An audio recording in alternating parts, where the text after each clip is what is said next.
Bismillahirrahmanirrahim.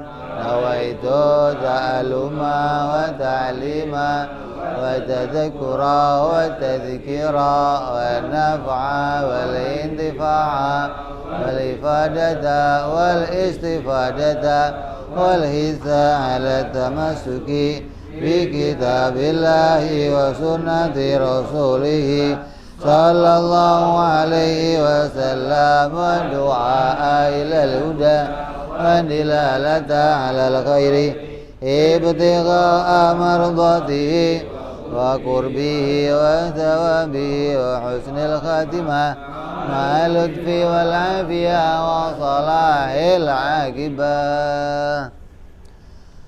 Bismillahirrahmanirrahim. Alhamdulillahirabbil alamin. Wassalatu wassalamu ala asyrafil anbiya'i wal mursalin sayyidina wa habibina wa syafi'ina wa maulana Muhammadin wa ala alihi wa sahbihi ajma'in. Amma ba'du. Qala musanniful kitab Hadratu Syekh Salim bin Sumair Al-Hadrami rahimahullah wa ghafara lahu wa liwalidayhi.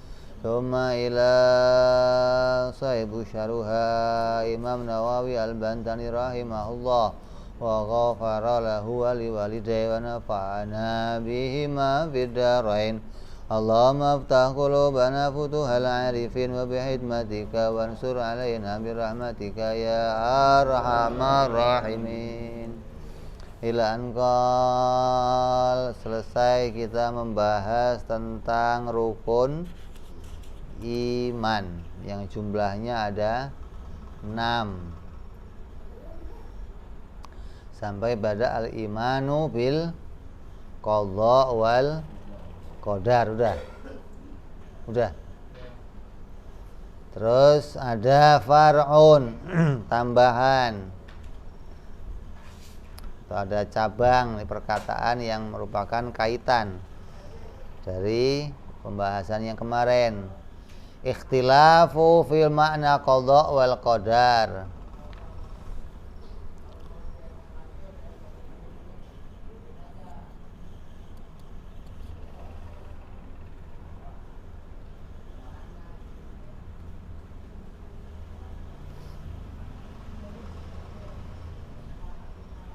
Fal qadha indal asy'ari iradallahu al-asya' fil azal alama hiya alaihi fi ghairil azal.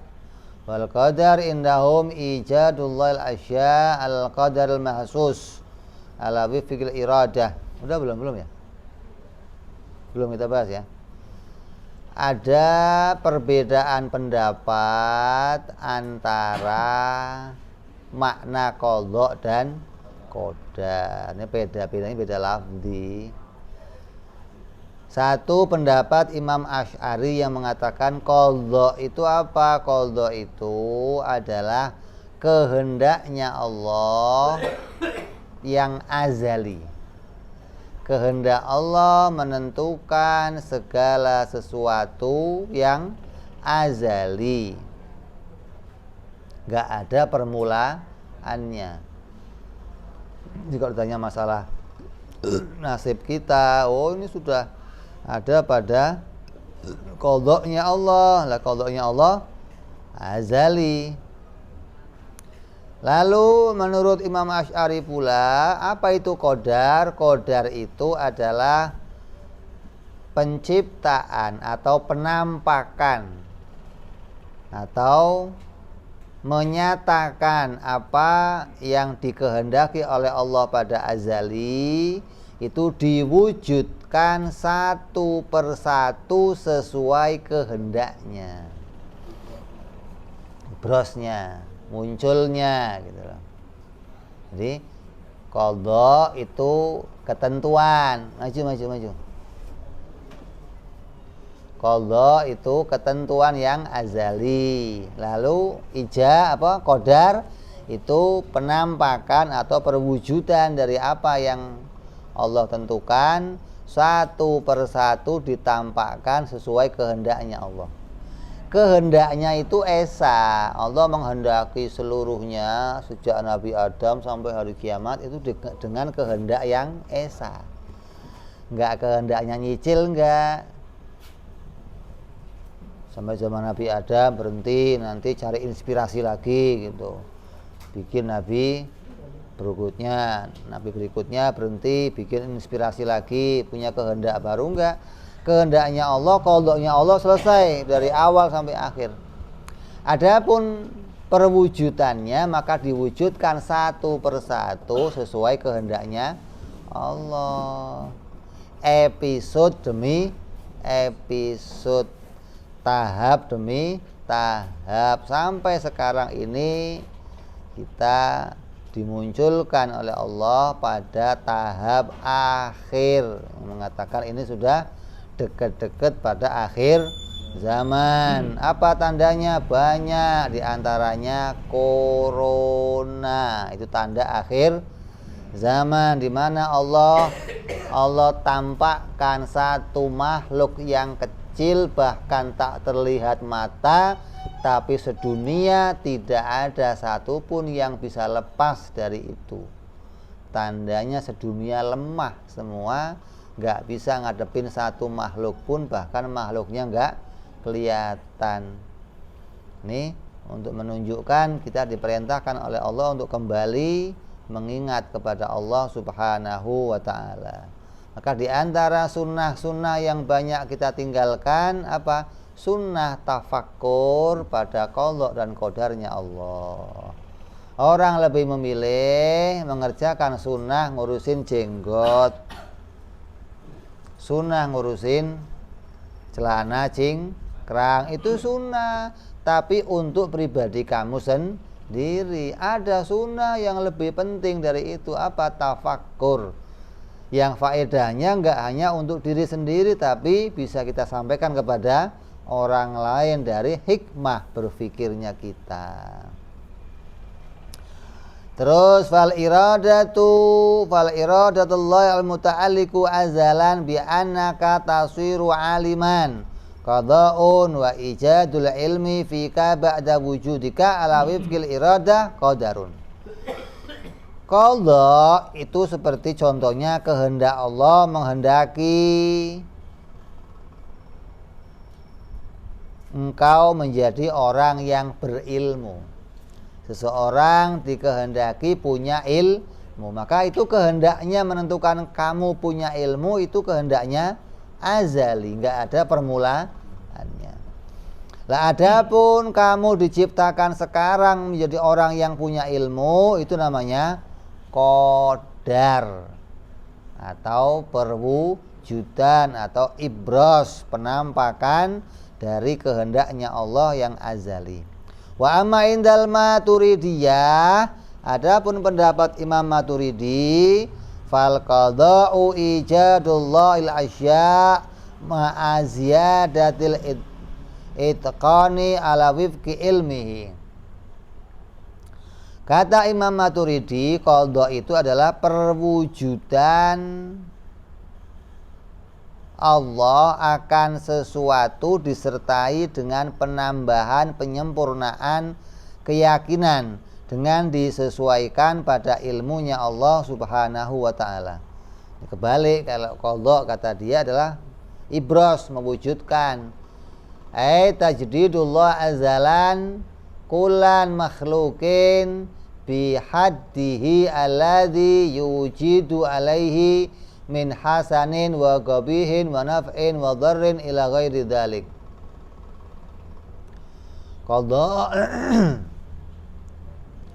Qadha kata Imam Maturidi adalah penampakan segala sesuatu disertai dengan penambahan, penyempurnaan.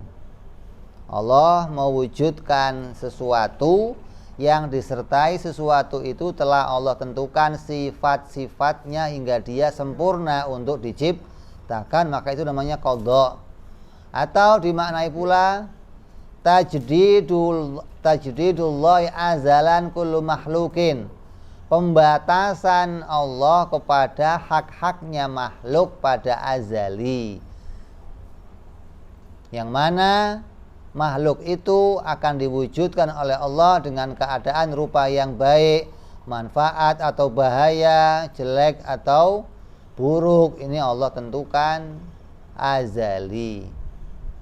Ai ilmu ta'ala azalan sifatil makhluqat, yaitu qadha adalah ilmunya Allah azali mengenai sifat-sifatnya makhluk.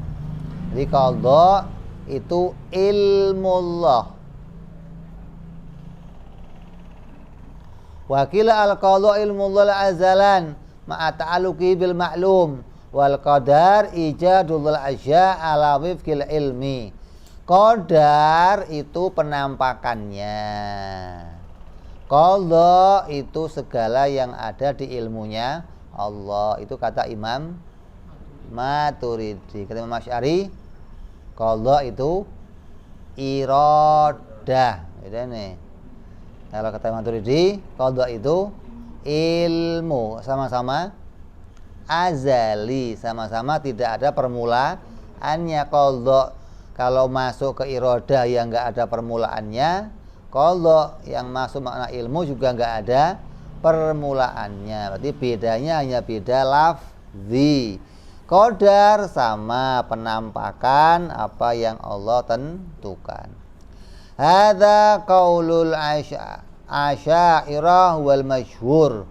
Pendapat ini dan pendapat kalangan ulama penganut Asy'ariyah pendapat yang masyhur.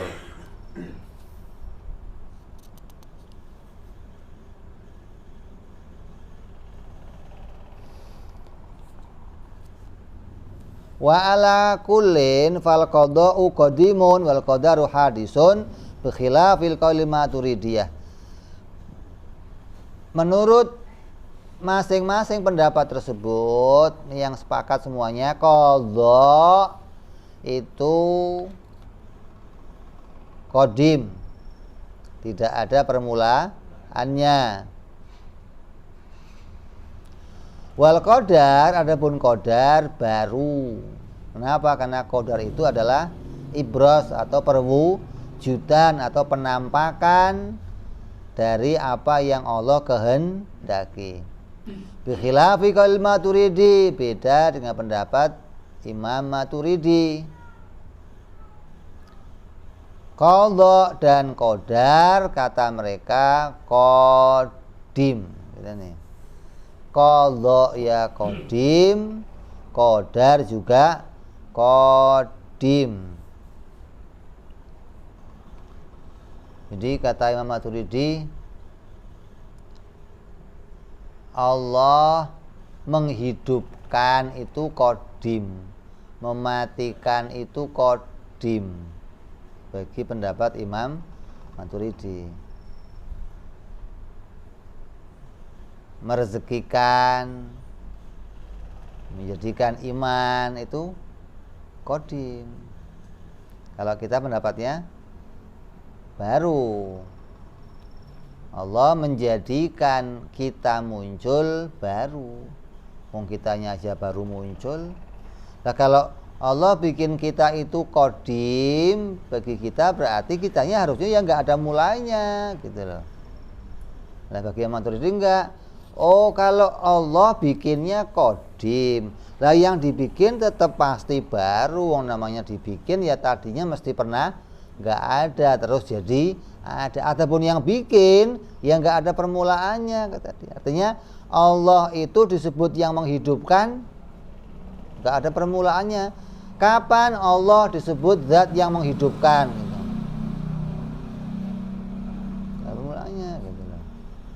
Zat yang mematikan, zat yang kapan itu? Ya qadim kata Imam Maturidi.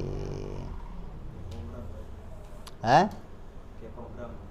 Iya, dia lihatnya dari arah apa namanya?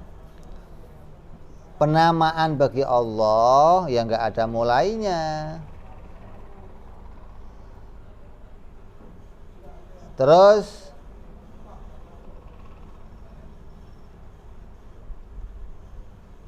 wakila kullu minhuma bimakna iradatillahi ta'ala. Ada lagi mengatakan qadha dan qadar itu adalah iradahnya Allah. Berarti dua-duanya qadim. Tafsil, ini ada perincian. Qala Sulaiman al-Jamal kama qalahu al-Fayumi bil Misbahil Qadar.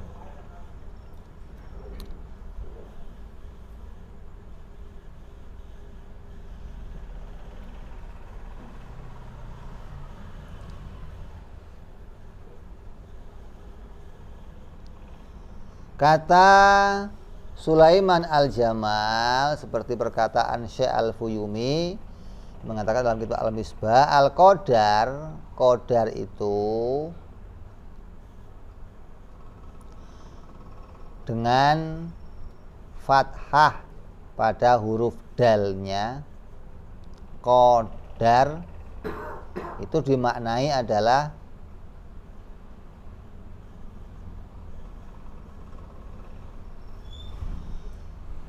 ghairu ma yuqdirullahu ta'ala minal qadha,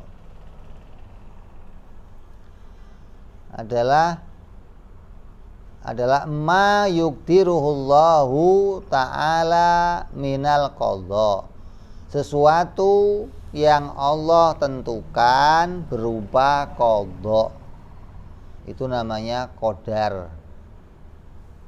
Qadar itu apa? Qadar itu adalah ketentuan yang berupa qadha, itu namanya qadar. Wal qadar bisukunidal, wal qadrun bisukunidal wa fatihah wa miqdaru wal mithlu, itu adalah ukuran. Yuqalu hadzal qadrun hadza ayumathiluhu. Wa amal qadru fi qouli ta'ala inna anzalnahu fi lailatul qadar, wal makna lailatut taqdir sumiyat bidzalika li anna Allah ta'ala yuqaddiru fiha ma yasha'u min amri ila mithliha minasanatil qabilah min amril maut wal ajal wa rizq wa ghairi dzalik. Dinamakan wa amal qadar, adapun nama qadar sebagaimana perkataan Allah inna anzalnahu fi lailatul qadri. Inna anzalnahu fi lailatul qadri, itu makna qadar di situ apa? Bimakna dinamakan itu malam penentuan. Disebut demikian karena sungguhnya Allah Subhanahu wa ta'ala menentukan di malam itu segala yang Dia kehendaki dari urusannya, sehingga malam qadar yang serupa dengan malam qadar di tahun depan berupa perkara kematian, ajal, rezeki dan yang lain-lainnya. Wa yusallimuhu ila mudabbiratil umur wa hum arba'atun min malaika al-Israfil wal Mikail wa Israil wa Jibril alaihi salatu wassalam.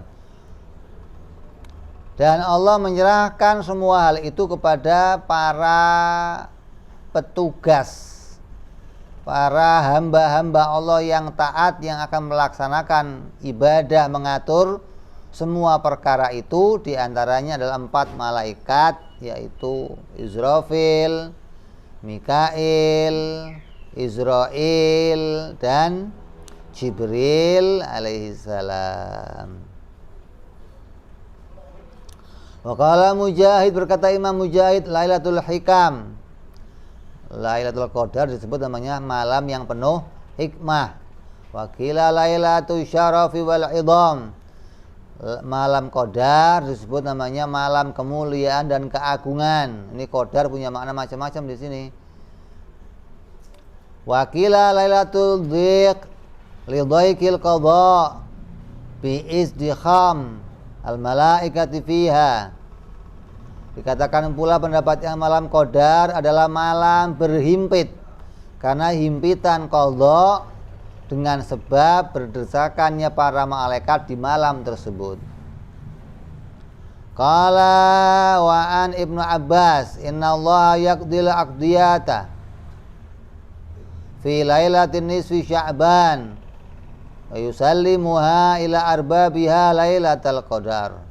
Kata Imam Ibnu Abbas, beliau berkata, sungguhnya Allah menetapkan berbagai keputusan atau qadha di malam pertengahan bulan Sya'ban dan menyerahkan kepada pemilik atau pengemban mandat berbagai keputusan itu pada malam Lailatul Qadar. Di malam nisfu Sya'ban disebut malam diserahkannya buku catatan. Maka kemudian dituliskannya nasib yang baru untuk manusia. Kemudian nasib itu diberikan kepada malaikat yang bertugas pada malam Lailatul Qadar untuk mengurusnya.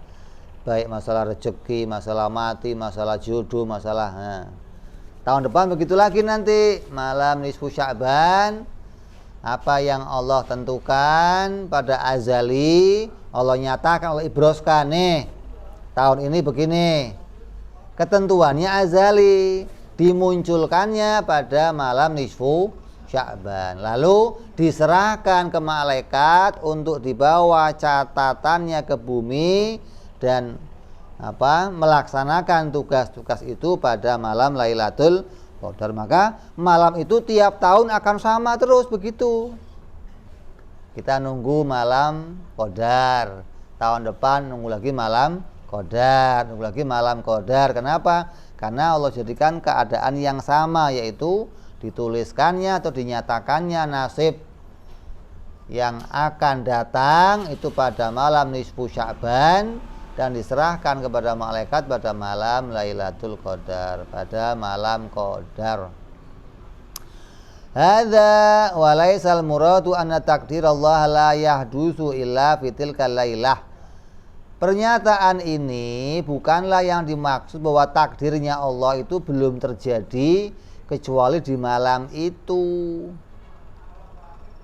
Li'annahu ta'ala qaddaral maqadir fil azal qabla khalqis samawati wal ard, bahwa Allah subhanahu wa ta'ala menetapkan berbagai takdir itu pada azali sebelum langit bumi itu tercipta. Jangan dipahami itu malam Qadar mana Allah baru menentukan, belum, atau Allah baru menyatakan, belum, sudah nyata oleh Allah pada azali.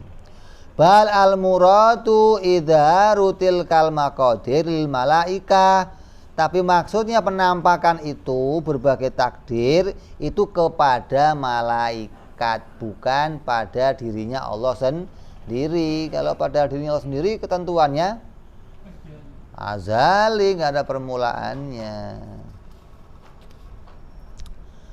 Tanbih, innama atal musannif awalan bidzikri arkanul Islam wal iman li'annahu azimul mauqi'. Kitab ini dibuka oleh musannif Syekh Salim bin Sumair mendatangkan di awal kitab ini dengan mengutarakan masalah rukun-rukun Islam, terus rukun-rukun iman. Ini hanyalah karena sungguhnya hal tersebut merupakan perkara yang agung kedudukannya. Kenapa? Keduanya adalah rukun agama. Agama terbangun dari dua rukun itu, ditambah apa lagi? Ihsan. Ada iman, ada Islam, ada ihsan. Maka keduanya adalah hal yang penting karena termasuk rukun agama yang harus kita bangun. Qad istamala ala jami'i wa ta'ifil ibadati zahiran wa batinan. Dan sungguh hal itu mencakup kepada semua tugas-tugas ibadah yang zahir maupun yang batin.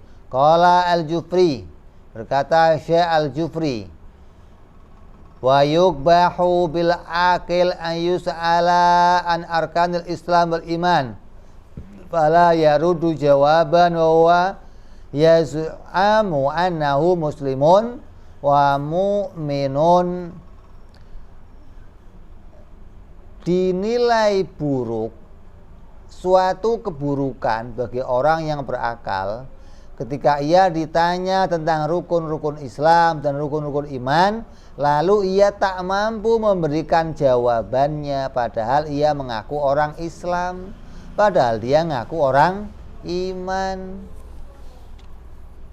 Pantas enggak kira-kira? Hah? Orang Islam. Coba rukun Islam ada berapa? Kalau itu sih mungkin masih ada orang tahu, banyak tahu. Walaupun nggak tahu itu sudah kebangetan. Kalau kamu lihat di YouTube, itu nggak cuman anak-anak yang pada pakai kerudung, itu banyak yang nggak ngerti. Kelihatannya pakai kerudung, tanya berapa rukun Islam, nggak ngerti. Apalagi kamu tanya rukun agama ada berapa, tambah nggak ngerti lagi. Padahal gambarannya begini, kalau kamu punya rumah nggak? Kontrak? Apa numpang bapak? Kalau kita punya rumah, entah rumah bapak, ngontrak, punya sendiri, pasti kamu tahu isinya rumah kamu, tahu nggak? Kamu punya tas, pasti kamu tahu isi tas kamu, wong itu punya kamu. Kamu punya agama, kamu akan tahu isinya agama kamu. Lah kalau kamu ditanya orang Islam, isinya agama Islam apa? Nggak tahu. Lah ini kan meragukan. Kamu itu orang Islam apa bukan gitu loh. Sama aja kamu punya tas, ditanya apa isi tas kamu? Nggak tahu. Oh maling tas kamu kalau nih. Nemu nih tasnya ini. Kurir.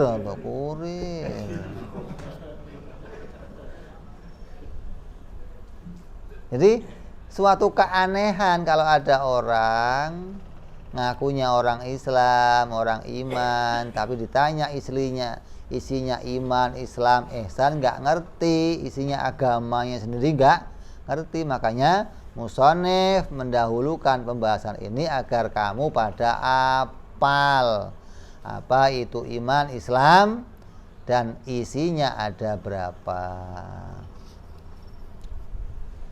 Wa huwa ma'hudun min hadis Sayyidina Jibril. Dan keterangan ini diambil dari mana? Dari hadis Jibril, namanya terkenal hadis Jibril. Kama fi Arba'in Nawawi, seperti dalam kitab Arba'in Nawawi. Artinya malaikat Jibril diperintah oleh Allah untuk mendatangi Nabi Muhammad dalam rupa manusia. Setelah datang rupa manusia, malaikat Jibril menempelkan lututnya ke lututnya Nabi sambil menyampaikan ma huwal Islam, ma huwal iman, ma huwal ihsan. Maka diambil dari keterangan itulah Imam Salim, Syekh Salim menyampaikan isinya rukun Islam dan rukun iman. Artinya di situ malaikat Jibril ngajarin bagaimana caranya taklim muta'alim. Belajar yang sunnah itu yang bagaimana? Ya menempelkan lutut kamu ke lutut guru kamu, artinya hadapan. Lah sekarang kan enggak. Oh sekarang ini namanya tahawulat, perubahan.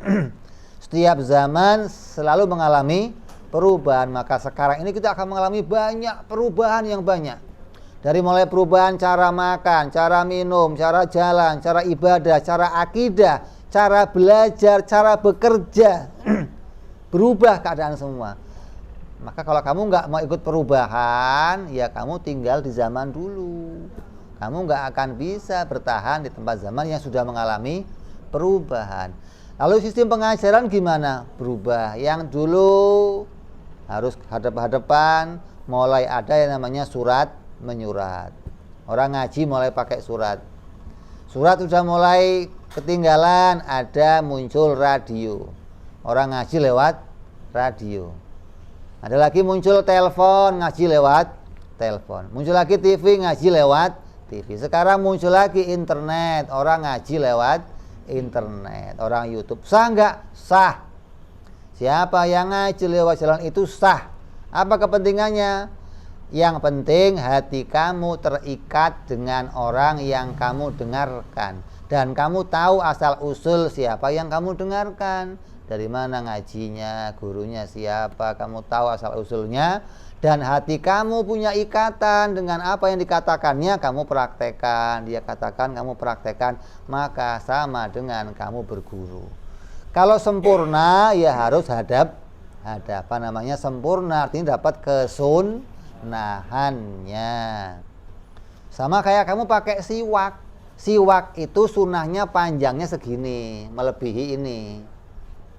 Hingga pegangnya kan begini. Pegangnya siwak itu. Lah kalau saya pakai siwak kok segini gimana? Ya sunnah. Cuma nggak dapat sunnah kesempurnaannya. Ngirit amas, ya penting nggak pakai, ya udah nggak apa-apa lah. Ya penting dapat. Gitu loh maksudnya. Kalau sempurnanya ya panjang, hingga bisa pegangnya bagus, bisa buat tusuk gigi segala, buat ngetok orang bisa. Tapi kalau siwak kok segini doang gimana? Ya sudah hampir habis, Bib. Enggak apa. Gitu loh. Wa qala radhiyallahu ta'ala anhu an Umar radhiyallahu ta'ala anhu qala bainama nahnu julusun inda Rasulillah sallallahu alaihi wasallam. Ini hadisnya nih.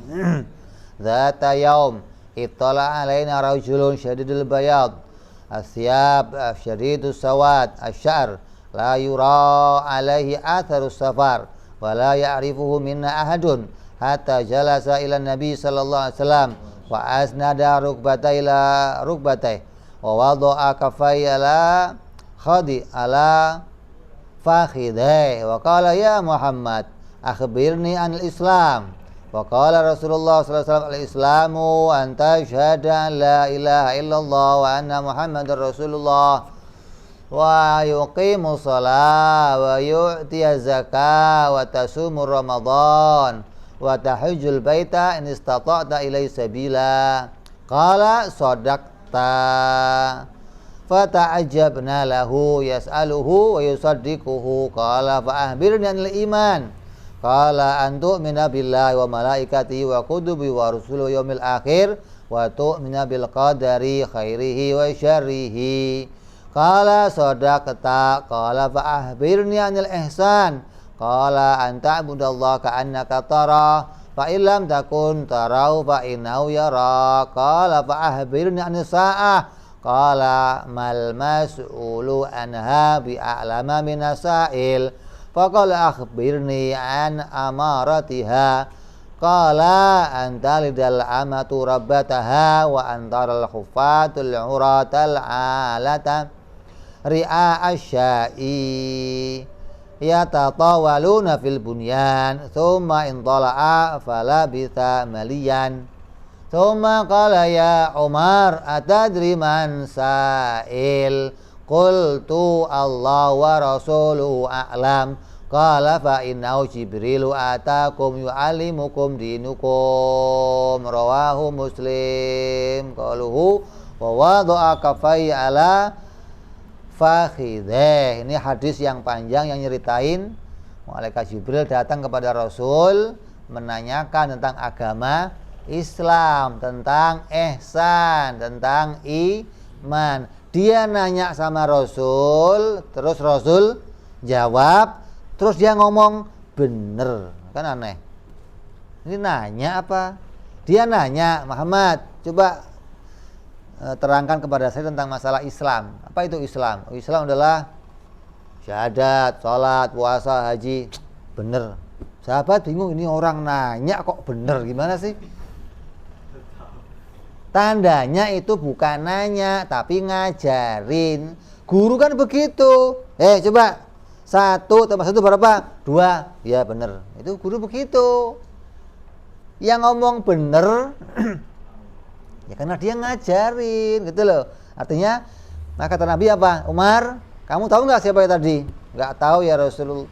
Ya Rasulullah, saya nggak tahu, kata Rasulullah. Jibril atakum yu'allimukum dinakum.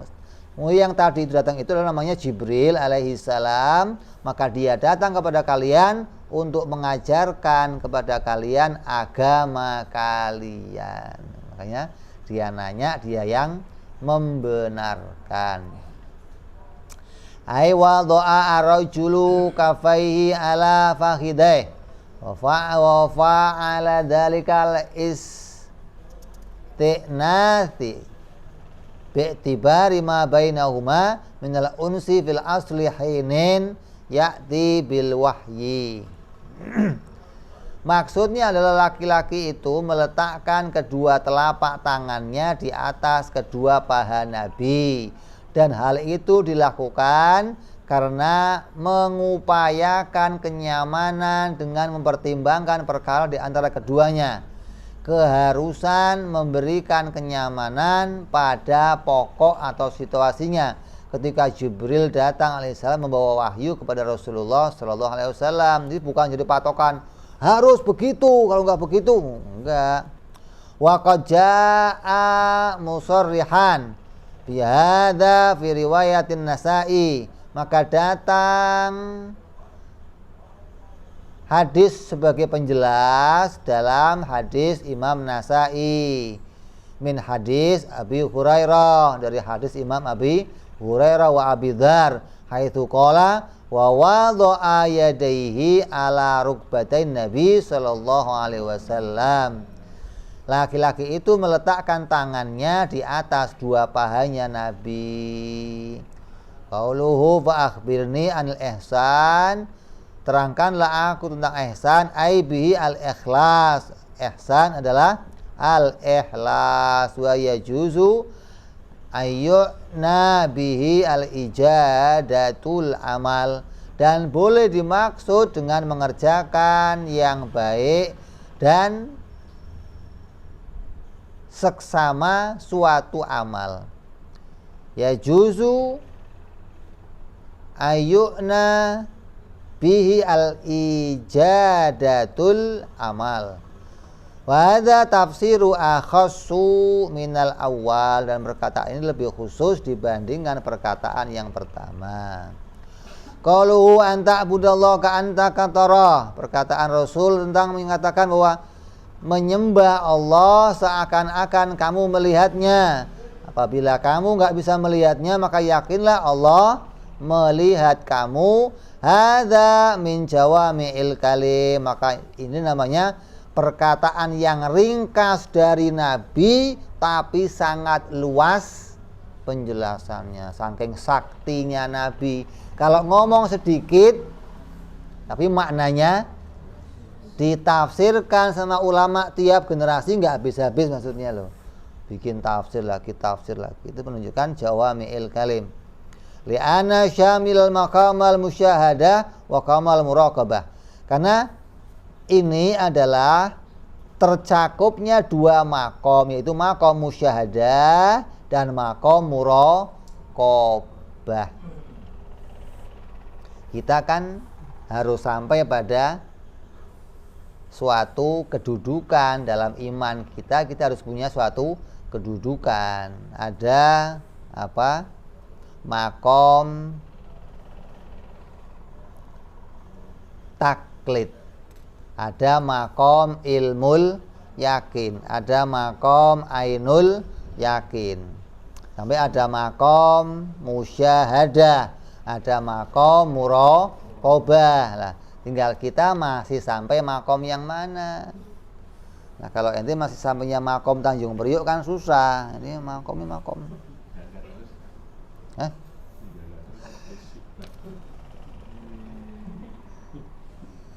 Jadi jangan terus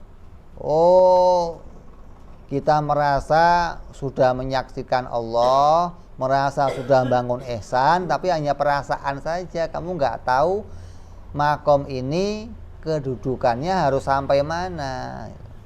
Maka nggak bisa orang-orang yang baru sampai ilmu yakin sampai ke makom ihsan. Maka artinya tidak sempurna makom ihsannya. Ikhlasnya nggak sempurna kalau belum sampai ke makom musyahadah. Orang kayak kita punya ikhlas, tapi ikhlasnya belum sesempurna orang-orang yang sampai pada makom musyahadah. Kenapa? Mereka ikhlasnya betul-betul ikhlas, bukan ikhlas yang masih ada embel. Orang ikhlas kayak kita itu ibadah, sholat, puasa, haji, saya nggak pengen yang lain ya Allah, saya ikhlas, cuman pengennya surga doang ya Allah. Ikhlas nggak itu? Ikhlas tingkat orang awam, bukan ikhlas yang sempurna, begitu loh. Yang sempurna ketika dia sholat, maka dia sempurnanya orang yang ikhlas sudah nggak mengatakan aku sholat untukmu ya Allah, sudah nggak lagi.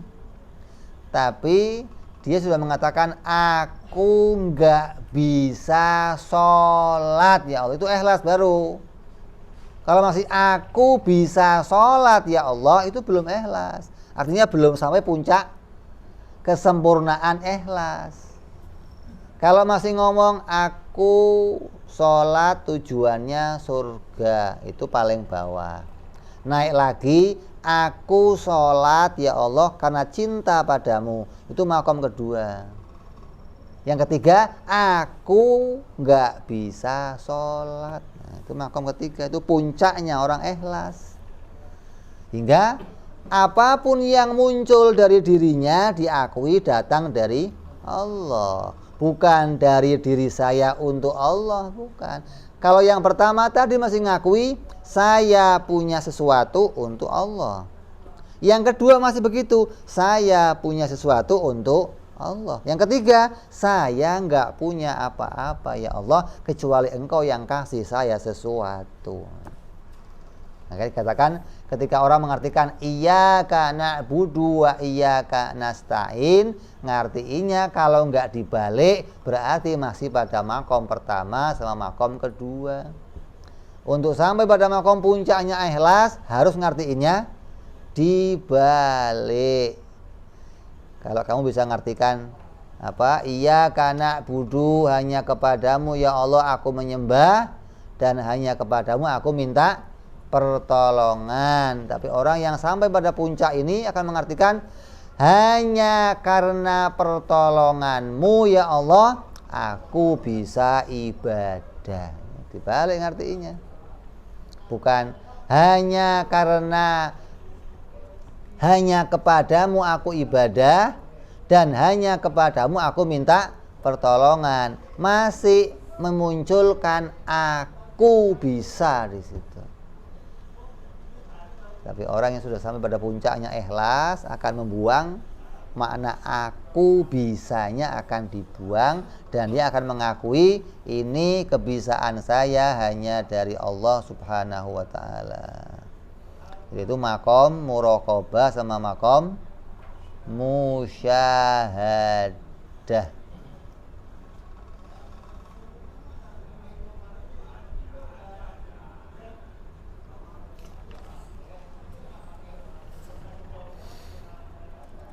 Bayanu dzalika wa idahuhu anna lil abdi fi ibadatihi salah satu maqam. Nah, ini di sini jelaskan nih. Sungguhnya ihsan itu adalah penguraian keterangan dari ibadah yang memiliki 3 makom. Al-awwal ayafa'alaha 'alal wajhil ladzi yasqutu ma'ahu talabu syar'i bi antakunu mustawfiyatun li syuruti wal arkan. Yang pertama, orang yang mengamalkan ibadah itu, ini makomnya kita. Yang pertama adalah orang yang mengerjakan ibadah dengan tata cara yang dapat menggugurkan tuntutan syariat bersamanya dengan keadaan sebagai ibadah yang telah memenuhi kepada berbagai syarat dan rukun. Kamu kenapa ibadah?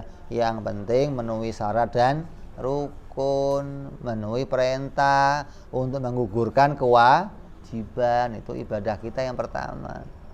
Kalau nggak percaya, kamu tes diri kamu sendiri bahwa kamu ibadah itu tujuannya ngapain? Oh ya, karena saya diperintah oleh Allah untuk ngelakuin sholat. Contoh beginilah, kamu sholat duhur Kan akhirnya asar itu, sholat duhur itu akhir jam 3 sekarang. Andai kamu jam 3 kurang 10 baru inget kalau kamu belum sholat duhur. Jam 3 kurang 10 kamu baru inget kamu belum sholat duhur. Kira-kira yang kamu kerjain apa? Tidur? Saya nanya, kamu pernah sholat nggak? Nggak. Oh ya kita lanjut deh. Kamu sholat nggak? Nah saya tanya, kalau kamu jam 3 kurang 10 baru inget kamu belum sholat duhur, yang kamu kerjakan apa? Hah? Kenapa? Kenapa kamu buru-buru sholat, kenapa? Kalau habis waktu kenapa emang? Kalau waktunya habis kamu belum sholat, kenapa emangnya? Nah, berarti sholatnya kita takut kena sanksi, gitu loh.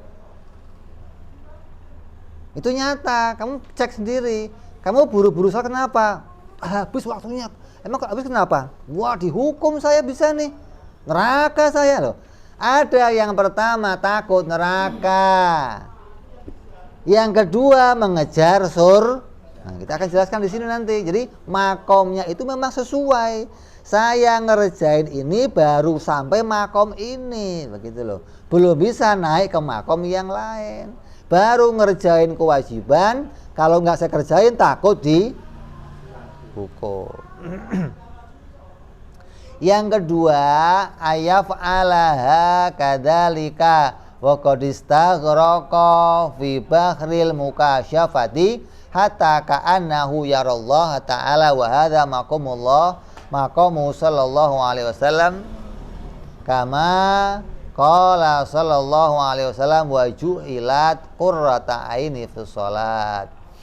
Yang kedua ini makom adalah ia mengerjakan ibadah namun sungguh ia menenggelamkan dirinya ke lautan mukasyafah, memandang hanya kepada Allah, yang seolah-olah ia dapat melihat kepada Allah. Yang pertama tadi urusannya pokoknya surga dan neraka. Yang kedua sudah mulai meningkat apa? Cinta sama Allah, rindu sama Allah, tunduk sama Allah. Ini sebagaimana yang dipraktekkan Nabi. Beliau mengatakan adalah bahwa ya Allah, jadikanlah kesejukan di hatiku dalam sholat. Nabi kalau sholat merasa bahwa dirinya adalah hanya memandang kepada Allah. Makanya kan sering kamu dengar orang sholat, udah lega sih, alhamdulillah. Lega, emang punya utang? Iya, kalau enggak kayak punya utang saya. Kalau udah sholat kayaknya lega, udah nggak punya utang lagi, udah tenang. Terus ngapain sekarang? Nonton TV deh. Udah selesai, udah. Itu makom kita begitu. Karena tujuannya hanya gugurin kewajiban. Beda sama makom yang kedua yang sudah mulai tenggelam dia memandang kepada Allah. Makom yang ketiga, ayaf'alaha kadzalika wa qad ghalaba alaihi anna Allah ta'ala yushahiduhu wa hadza maqamul muraqabah. Mengerjakan ibadah seperti yang kedua sama, sungguhnya telah menguasai atas dirinya bahwa Allah menyaksikan dirinya. Dan ini merupakan tingkatan muraqabah, perasaan bahwa Allah mengawasinya. Jadi ada maqam musyahadah, ada maqam muraqabah. Faqaluhu fa illam takun tarahu nuzulun an maqamil mukasyafa ila maqamil muraqabah. Adapun sabda Nabi, maka jika engkau tidak dapat melihat Allah, adalah derajat dari tingkatan mukasyafah ke tingkatan muraqabah. Mukasyafah itu bisa melihat kepada Allah. Kalau kamu nggak bisa mukasyafah melihat Allah, ya turun. Kamu yakinlah kalau Allah itu menyaksikan kamu, melihat kamu. Jadi Nabi itu makamnya dua, mukasyafah, muraqabah, musyakashah, muraqabah. In lam ta'budhu wa anta min ahli ru'yati fa'budhu wa anta min khaitu ta'taqidu annahu yarak. Maksudnya jika engkau tidak mampu menyembah Allah dalam keadaan dirimu sebagai ahli orang yang melihat Allah, maka sembahlah Allah dengan kondisi dirimu berkeyakinan, punya i'tiqad bahwa Allah melihatmu. Tidak nggak bisa yang naik, ya yang di bawahnya. Jangan sampai sama sekali nggak ada pada posisi tersebut, gitu loh. Wa kullun minal maqamati thalathati ihsanun. Maka masing-masing dari 3 tingkatan itu adalah makom ihsan.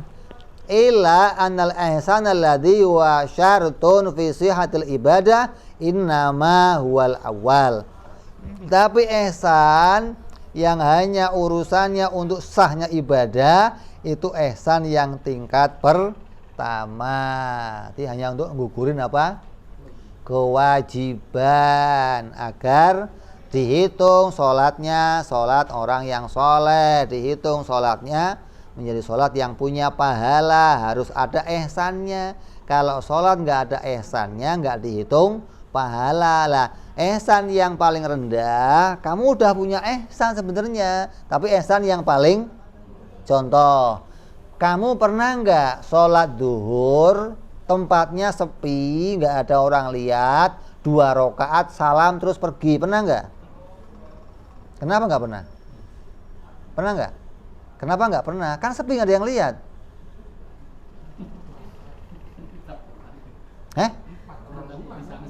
Yang lihat siapa? Kan nggak ada yang lihat.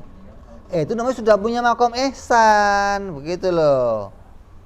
Kamu sudah punya makom ihsan, tapi baru ihsan yang paling rendah, ihsan yang tingkat pertama. Saya nggak pernah sholat duhur 2 rakaat salam, kenapa? Oh, kewajibannya kan 4, kalau enggak dihukum saya, gitu loh. Nah, yang naik lagi, kenapa kamu nggak pernah 2 rakaat salam? Allah kan lihat. Berarti ketika dia sholat, dia yakin Allah melihatnya. Ini naik lagi nih.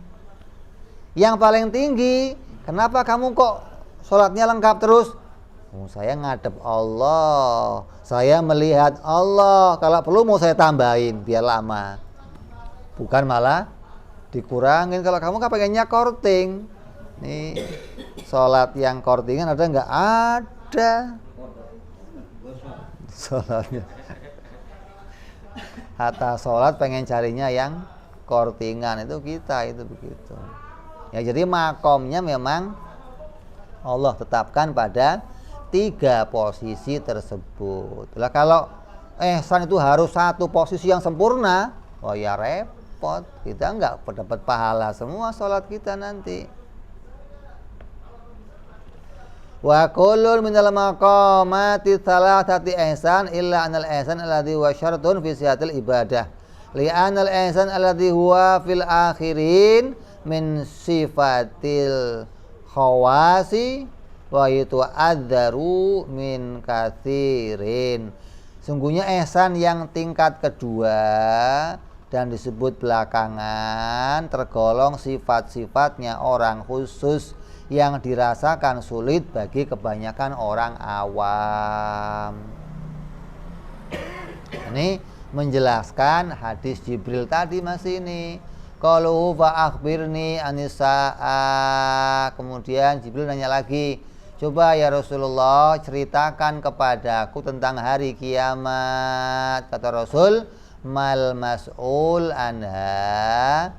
Maksudnya tidaklah orang yang ditanya hal itu bi'a'lama minasa'il, lebih tahu dari yang nanya. Ya Rasul, kapan kiamat? Podo bae orang ngerti, kata Rasul. Ente nggak tahu, saya nggak tahu, gitu. Maknanya sama-sama nggak tahu kapan tanggal tepatnya, jam tepatnya, tahun tepatnya nggak tahu. Hanya taunya apa? Tanda-tandanya. Kapan kiamat akan muncul. Maka dilanjutkan. An ammarotiha. Kalau begitu, apa tandanya akan terjadi kiamat ya Rasulullah? Maka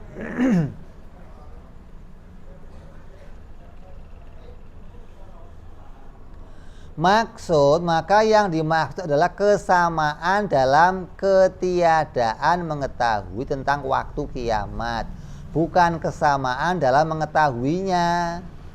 Ada yang ngomong dua-duanya sama-sama tahu tapi nggak mau ngasih. Ada begitu. Maka malaikat Jibril melanjutkan, terus tandanya apa ya Rasulullah? Maka wal muradu alamatuha as-sabiqah 'alaiha wa muqaddamatuha lal muqarinatu al mudhayiqatu laha. Yang dimaksud tanda di situ adalah peristiwa-peristiwa yang akan terjadi pada akhir zaman, bukan tanda yang bersamaan dengan kiamat, bukan. Maksudnya tanda yang akan terjadi pada akhir zaman diceritakan oleh Rasulullah. Seperti apa? Seperti akan terjadinya orang membangun bangunan bertingkat-tingkat. Itu akan terjadi pada akhir zaman, bukan yang barengi, bukan. Kalau yang barengin apa? Kalau yang barengin seperti apa? Katulu isyamsi min maghribiha wa khurujid dabbah. Itu seperti itu, seperti terbitnya matahari dari barat dan keluarnya berbagai jenis-jenis hewan. Ini perkara pula yang akan terjadi pada akhir zaman. Nanti kiamat itu akan terjadi setelah matahari keluar dari barat. Setelah nanti hewan-hewan pada muncul dan pada berbicara. Lepasnya kapan? Saya nggak ngerti. Pokoknya setelah itu pada muncul nanti 10 tanda besar baru akan terjadi kiamat. Nabi mengatakan antalidal amatahu rotabaha, yaitu seorang budak akan melahirkan tuannya. Ingat nih. Tanda kiamat apa? Budak melahirkan tuannya. Budak melahirkan tuannya. Rabbataha. Maka ulama berselisih apa arti yang paling sahih. Pendapat yang paling sahih adalah bahwa Nabi mengatakan sebagai pemberian informasi tentang kebanyakan wanita sekarang ini menjadi tawanan anak-anaknya sendiri. Anak-anak yang sudah mulai menjadi tuan bagi emak-emaknya sendiri. Mak, ini akhir zaman, anak akan terjadi durhaka pada orang tuanya. Emaknya suruh di rumah dititipin cucu, dianya kerja. Kira-kira beres? Beres nggak kira-kira? Sekarang terjadi ini. Ada begitu? Nggak ada? Kalau nggak ada berarti belum, masih jauh. Nanti akan ada. Nah itu begitu berarti. Kurang 9 ke bawah. Jadi banyak sekarang terjadi begitu. Orang nitipin ke emaknya, dianya kerja. Sibuk mak, ini laki saya kerja. Membantu dong, membantu susah. Emak itu emak deh. Emaknya mau sholat duha nggak bisa, mau ngurusin nggak bisa. Dari kecil emaknya ngurusin kamu nggak bisa duha. Gara-gara apa? Mau duha kamu repot, kamu rewel, tinggal duha. Sampai gede baru mau duha, dikasih cucu lagi. Kapan duhanya mak kamu terus? Eh? Ini karena begitu. Kalau cuma gendong, nenek seneng tuh gendong sono sini asik. Tapi kalau ngurusin cucu, dipasrahin cucu, anaknya kerja, ini yang disampaikan hadisnya Nabi di sini. Anak-anak, emak-emak melahirkan tuannya, budak melahirkan tuannya. Wa anna waladaha min sayyidiha bimanzilati sayyidaha li'annaha malan al-insan sairun ila waladih. Bahwa anak tawanan dari tuannya itu berkedudukan sama dengan tuannya, karena sungguhnya harta manusia itu akan beralih pada anaknya.